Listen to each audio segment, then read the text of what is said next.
Tennessee's Wild Side, broadcast for nearly 2 decades, was originally created through a vision of the Jackson Foundation. The foundation remains a supportive partner in the mission to educate viewers about wildlife, natural resources, and opportunities for outdoor adventure.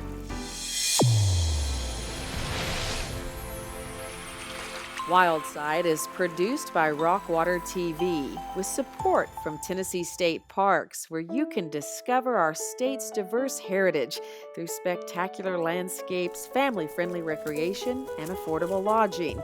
Tennessee State Parks, fun and adventure naturally. And with support from the Tennessee Department of Agriculture, promoting wise uses of Tennessee's agricultural and forest resources to develop economic opportunities and to ensure safe and dependable food, fuel, and fiber for all citizens.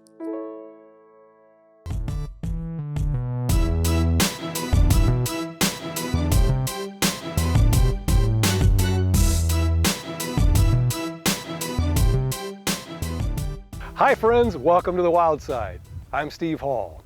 The Far East has shared many things from its culture with ours. Did you know that sheep were first domesticated in Central Asia before the Spaniards brought them here? And kudzu was marketed in the United States as an ornamental plant that could help prevent soil erosion. Who knew that kudzu would eventually earn the nickname the vine that ate the South, and that sheep would be used to control the kudzu?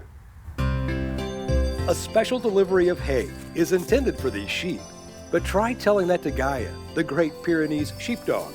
She tends to think that everything I bring is for her, so she thought I was bringing her some nice bedding to make a cozy nest in, when really the hay was for the sheep to supplement the sheep's diet and the kudzu.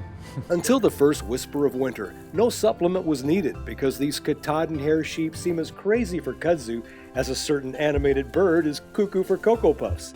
In less than 2 months, the sheep have already eaten all the kudzu they can reach here in a section of the Sequatchie Cave State Natural Area. These before and after pictures show what a good job the sheep have done.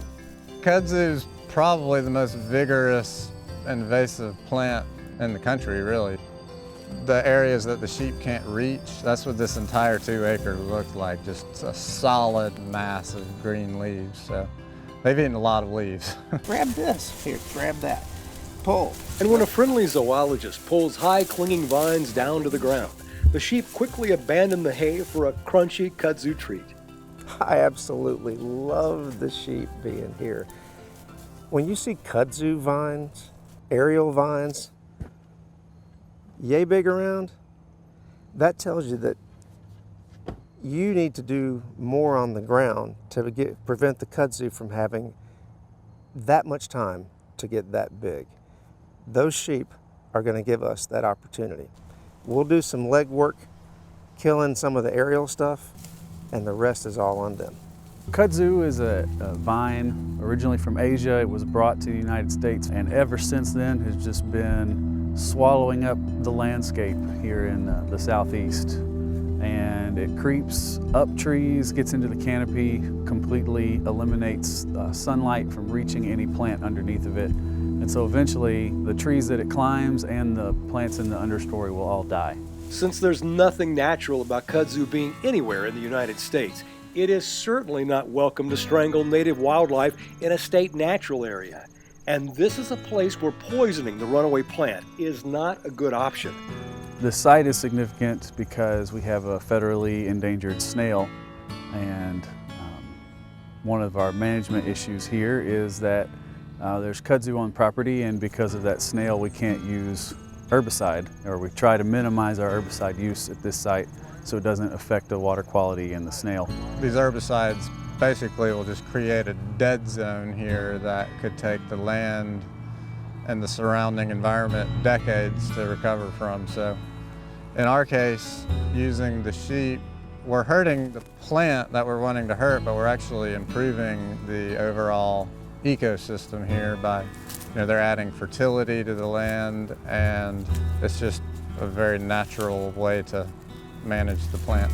In trying to be a creative problem solver, we have a great neighbor in Sequatchie Cove Farms, and so we approached them to see if they'd be interested in working with us to use sheep to eat the kudzu.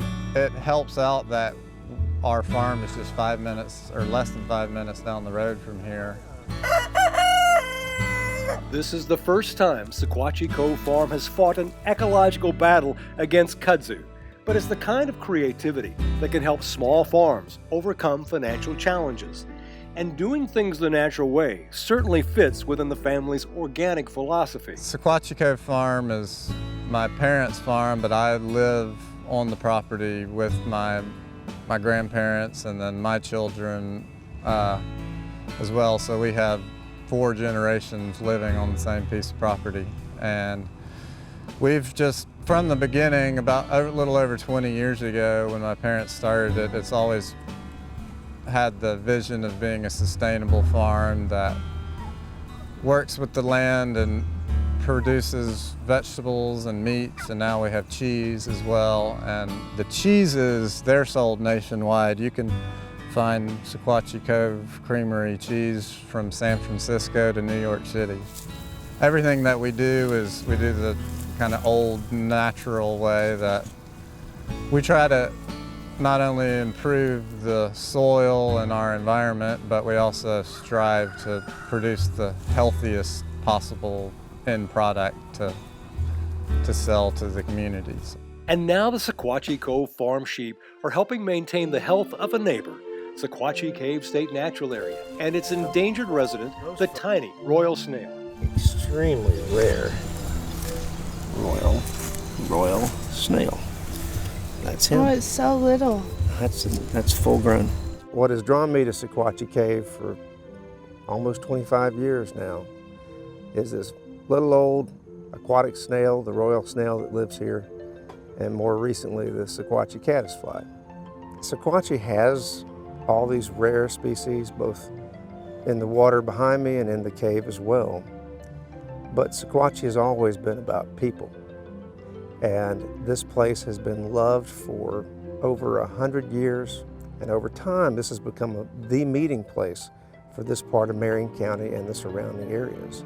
Information about the cave and its creatures is now presented to visitors by a beautiful on-site kiosk, a community gift built and donated by the Sequatchie Cabinet Shop.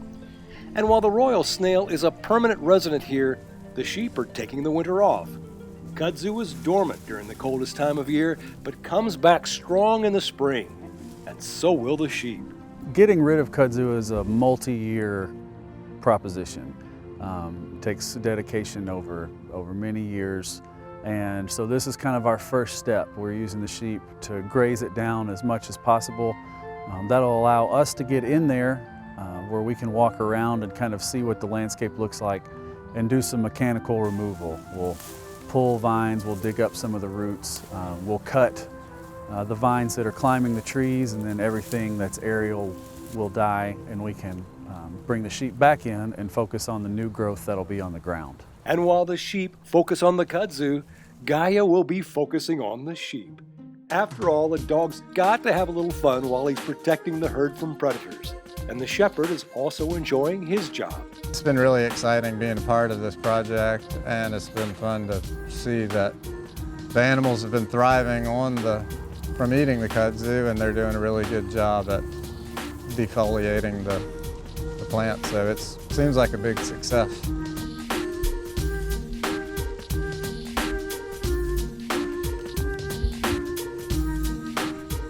Our website, wildsidetv.com, will shepherd you to more information about Sequatchie Cave State Natural Area, Sequatchie Cove Farm, and the many other stories we show you here on the Wild Side.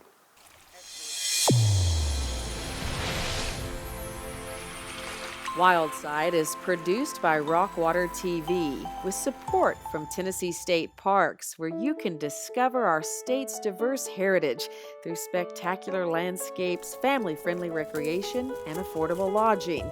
Tennessee State Parks, fun and adventure naturally. And with support from the Tennessee Department of Agriculture, promoting wise uses of Tennessee's agricultural and forest resources to develop economic opportunities and to ensure safe and dependable food, fuel, and fiber for all citizens.